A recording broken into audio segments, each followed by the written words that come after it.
안녕하세요. 저는 로만 알파벳 발달 과정에 대해 발표할 영어연구학과 황혜서 홍본이라고 합니다. 저희가 현재 다루고 있는 챕터 3 내용이 라이팅의 역사에 초점을 두고 있는 만큼 저희는 라이팅의 기반 시스템인 로만 알파벳이 어떤 기원에서 어떠한 과정으로 발달하였는지를 발표를 통해 다뤄보고자 합니다. 먼저 저희 발표는 크게 세 가지 파트로 나누어 보았는데요. 먼저 알파벳이란 무엇인지 간단하게 살펴본 후 로마자 발달의 개괄적인 역사 흐름을 살펴보겠습니다. 또한 뒤에서 언급하겠지만 로마자가 발달하는 과정에서 앞선 라이팅 시스템을 그대로 가져온 것이 아니라 자기들의 언어를 표기하는데 적합하도록 조금 수정하는 과정이 있었는데 크게 그리스인이 세미를 라이팅을 그리고 로마인들이 그릭 알파벳을 채택하는 과정에서 어떤 구체적인 수정이 있었는지를 살펴보며 발표를 마무리하도록 하겠습니다. 가장 먼저 알파벳이란 무엇인지를 간단히 짚어보고 넘어가도록 하겠습니다. 일반적으로 저희는 알파벳이라고 하면 라틴 문자, 즉 로마자의 글자들만을 칭하는 것으로 생각하는 경향이 있습니다. 하지만 알파벳은 하나의 기호가 하나의 소리를 나타내는 문자 체계를 말하며 넓게 말해 음소 문자 그 자체를 가리킵니다. 이런 음소 문자 체계로는 라틴어, 그리스어, 카리어, 그리고 저희가 사용하는 한글의 문자 시스템 등을 예로 들 수 있습니다. 다음으로는 저희가 로마자의 발달 과정의 전체적인 흐름 위주로 살펴보겠는데 이때 제가 아래에 적어놓은 이집트인들, 셈족, 페니키아인들, 그리스인들, 그리고 로마인들이라는 이 5가지 그룹에 집중하여 흐름을 따라오면 이해가 쉬울 것 같습니다. 그렇다면 하나의 기호가 하나의 소리를 나타내는 알파벳, 즉 음소 문자의 기호는 어디일까요?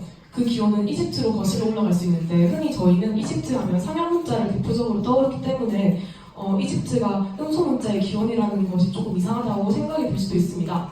하지만 이집트의 상형 문자 중에는 그 문자가 뜻이 아니라 하나의 소리를 나타내는 일부 음소 문자의 기원이 발견되었기에 이집트를 음소 문자의 기원으로 볼 수 있습니다.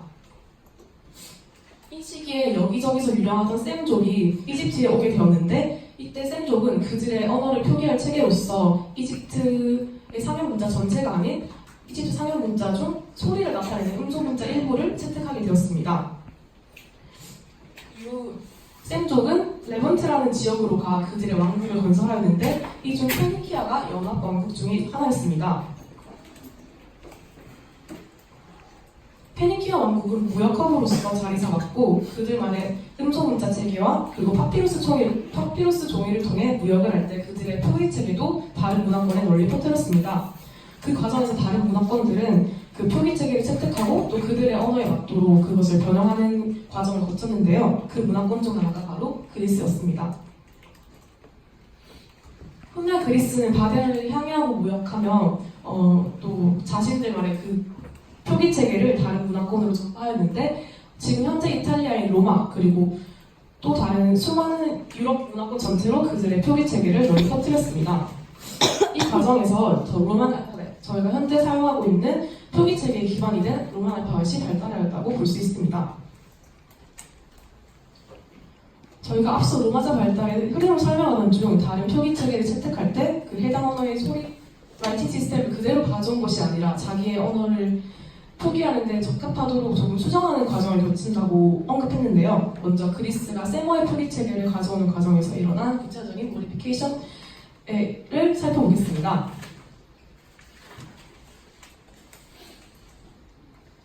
셈족은 중동에서 발생한 어조를 가리키는데 이 셈족이 사용하고 있는 세마틱 라이팅은 독특한 특징을 가지고 있었습니다. 이들은 바로 자음 소리군으로 이들의 라이팅 시스템에는 모음을 표기하는 문자는 거의 사용되지 않았고 대부분이 자음을 표기하는 기호만 존재했습니다. 그런데 인도 유로피안 어족인 그리스에는 모음 소리가 굉장히 많았습니다. 그렇다면 이 그리스인들은 그들의 소리를 표기할 체계로서 이 세마틱 라이팅을 어떠한 식으로 채택하였을까요?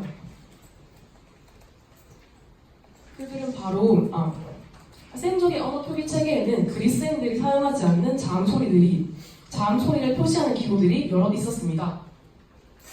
그리스인들은 바로 그 심볼들을 그들만의 모음 소리를 나타내는 표기로서 가져와 사용하였습니다. 이로써 그릭 알파벳은 자음뿐 아니라 모음을 표기하는 문자까지 있는 최초의 알파벳이 되었습니다. 이것이 바로 그리스 알파벳인데요. 저희가 현재 사용하고 있는 알파벳과 모양이 비슷한 것도 있고 좀 낯선 것들도 보이죠? 지금부터 이 문자들이 어떤 식으로 나오게 되었는지 하나씩 짚어보도록 하겠습니다. 먼저 알파는 셈족의 알레프라는 심볼에서 비롯되었는데 이 알레프 앞에 있는 에피스트로피는 그리스 언어에 존재하지 않는 글로털 스탑 사운드라는 점을 보여줍니다. 앞서 언급했듯이 자신의 언어에 존재하지 않는 자음 소리를 상징하는 이 알레프라는 심볼을 그리스인들은 자음 소리가 아닌 모음 소리를 나타내는 기호로 가져와 사용하게 되었습니다. 밑에 있는 베타는 베트라는 세모의 기호를 가져와 B 모양으로 수정하고 베타라는 이름을 붙여 만들어낸 것입니다. 다음으로 있는 이오타는 셈 쪽의 반모음인 요드로부터 나타난 것입니다. 그리스가 이 심볼을 채택할 당시에 요드의 음가인 반모음 여 사운드가 그리스어에는 필요가 없었기에 마찬가지로 자음 소리가 아닌 모음 소리로 가져와 기호로 사용하게 되었습니다. 엡실론은 세모의 5번째 자음에서 에스프릿 H를 떼어내어서 만들게 되었는데요. 지금은 발음이 동일하지만 이전에는 이중모음으로 발음되었던 U 소리와 구별하기 위해서 E nothing else here 이라는 뜻을 가진 엡실론이라는 이름을 붙이게 되었습니다. 다음으로는 짧은 O 소리가 나타내는 오미크론이 있는데요. 이는 셈족의 아인이라는 자음 심볼에서 비롯되었습니다. 저희가 앞서 말했던 알레프와 비슷하게 이 아인 앞에 있는 아포스트로피 역시 그리스어에는 존재하지 않는 보이스 페렌지얼 프리케티브 사운드를 나타내는데 그렇게 이 대응되는 소리가 없기에 그리스인들은 이 심볼을 모음의 기호로 사용하게 되었습니다. 다음에 이 에타를 말씀드리겠는데 이 에타라는 보호는 세모에서 헤타라고 불리며 로프레이팅 사운드를 가졌습니다. 그러나 몇몇 그리스 방언에서 이 로프레이팅 사운드가 사라지게 되면서 헤타는 그리스어에서 에타라는 이름과 롱이 소리값을 지닌 기호로서 사용되었습니다. 저희가 앞서 말씀드린 것처럼 세모에서 기호를 가져오는 것과 달리 그리스 스스로 만들어낸 모음 심볼 또한 있었는데 여기 있는 오메가와 업실론이 바로 그것입니다. 오메가의 경우는 빅오라는 의미를 가진 이름에서 유추할 수 있듯이 롱오 사운드를 지닙니다. 그리고 업실론의 경우는 세모의 반모음인 워 소리에 대응하는 모음 소리를 표기하기 위해서 또 그리스인들이 만든 심볼로서 이해할 수 있습니다. 저희가 앞서 언급한 기호들을 제외한 나머지 세미틱 심볼들은 거의 다 그리스 자음을 표시하는 데 채택되었습니다. 그런데 그 과정에서 모양이나 소리값이 거의 변하지 않은 것을 알 수 있는데 세머의 기멜이 감마가 되었고 또 세머의 달레트가 델타가 되었던 것에서 이러한 사실 역시 파악할 수 있습니다. 다음으로 황코니하고 분께서 발표 이어가시도록 하겠습니다.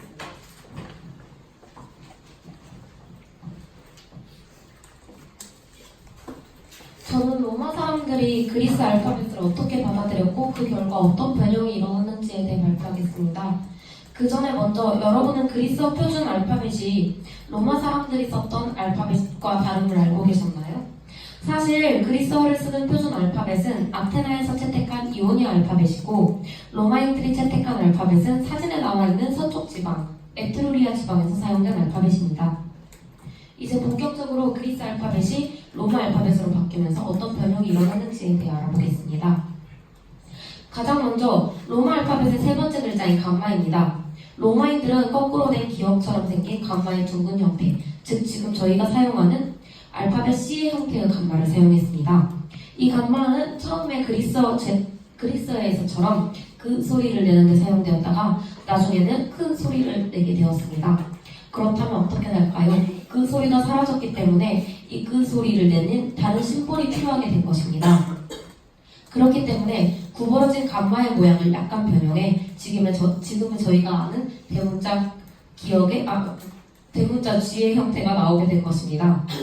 그렇기 때문에 결과적으로 그리스 글자 감마로부터 C와 G가 파생되었다고도 할 수 있는 것입니다. 델타와 파이, 시그마 또한 구부러진 형태로 로마어로 채택되었습니다. 물론 초기 그리스어에서도 이런 둥근 형태의 알파벳이 생겨났는데 이는 펜과 잉크의 사용으로 인한 결과라고 추정됩니다. 반면 우리에게 좀 더 친숙한 그리스 문학 형태의 각진 문자는 조각도로 돌에 글을 새긴 결과 생겨난 것입니다. 그 다음으로 오는 엡실론은 딱히 형태의 변화 없이 로마어로 채택되었습니다. 로마 알파벳 6번째로 오는 F는 그리스에서 다이감마로 불리며 수학기호로만 사용되었었으나 로마 시대로 들어와 F값이 주어지게 되었습니다. 그 다음으로 오는 알파벳은 위에서 설명드렸던 변형된 형태의 감마, 즉 우리가 지금 사용하는 G가 오게 됩니다. 에타는 로마어로 채택될 때에도 셈족과 서부 그리스에서처럼 자음으로 사용되고 있었습니다. 사실 로마어에서 기성음이 라틴어에서처럼 매우 불안정했기 때문에 H 소리를 내는 심볼은 그렇게 큰 의미를 가지진 않았습니다. 결국 라틴어에서 H 소리는 사라지게 되었습니다. 그럼에도 여전히 라틴어에서 유래한 몇몇 로마 글자들에서는 H 소리가 나지 않아 불필요함에도 불구하고 보수적인 스펠링으로 인해 여전히 표기가 되고 있습니다. 그 예로는 아우아나 아너가 있습니다. 로마에서 이오타는 반모음과 모음 둘 다 사용되었습니다. 반모음으로는 영어 U의 첫 음절인 여 소리가 났으며 모음으로는 그리스 모음 이 소리를 내는데 사용되었습니다. 중세가 되어서야 비로소 소문자가 나타나기 시작했고 그렇기 때문에 소문자 제의 형태로 변했으며 현대에 들어와 그것의 대문자, 즉 대문자 제의 형태가 나타나게 되었습니다. 지금의 K가 된 카파는 로마인들에게 거의 사용되었지 않는데요. 같은 소리를 내는데 감마를 더 많이 사용했기 때문입니다. 그 다음으로는 서부 그리스 형태의 람다가 오며 그 뒤로 무와 누가 나옵니다. 이후 로마자 X가 파생된 크씨가 나오는데 이 글자는 라틴어에서 받아들여지지 않았고 자연스럽게 로마 글자에서도 N 다음에 바로 O가 나오게 됩니다. 파이의 경우 로마인들이 둥근 형태를 받아들이면서 문제가 발생했는데 위 표에서 확인할 수 있듯이 그리스 문자 로와 형태가 똑같았기 때문입니다. 그렇기에 로의 꼬리를 달아 지금의 R이 생겨나게 되었습니다. 코파의 경우 숫자 용어로는 사용되었지만 그리스 알파벳에서 받아들여지지 않게 되었습니다. 하지만 로마인들이 V 앞에서만 감마의 변형으로 사용했으며 퀸의 코 소리 순서를 적을 때는 QV로 나타내게 된 것입니다.